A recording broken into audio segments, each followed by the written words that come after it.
नमस्कार, प्रणाम, हर हर महादेव। भैया आप लोग कैसे हैं? आशा करते हैं कि अच्छे रहिए, मस्त रहिए, स्वस्थ रहिए। देखिए बहुत अच्छा सा नीलकमल भैया का सॉन्ग लेके आए हैं, उन्हीं के स्केल में गा रहे हैं। अगर अच्छा लगे तो लाइक कमेंट जरूर कर दीजिएगा, अपना छोटा भाई समझ के। गाना का भाव सुनिए। पढ़ते से नुरवा डोलिया, पढ़ते से नुरवा डोलिया, उठे नई हार से आखिरी विदाई होला, आखिरी विदाई होला।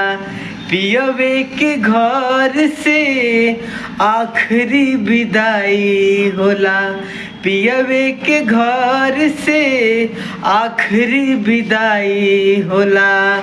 पढ़ते से नुरवा डोलिया, उठे नई हार से आखिरी विदाई होला। बलमुआ के घर से आखिरी विदाई होला, पियवा के घर से आखिरी विदाई होला।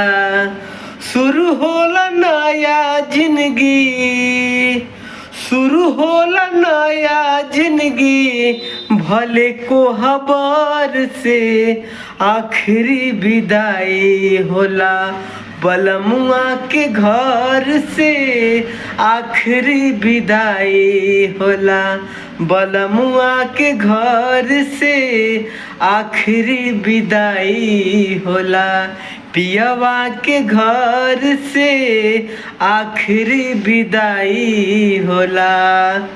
भैया अपना छोटा भाई समझ के जो मुझे आया वो गाए हैं। अगर अच्छा लगे तो लाइक कमेंट जरूर कर दीजिएगा। नमस्कार, प्रणाम, फिर अगले सॉन्ग में मिलते हैं।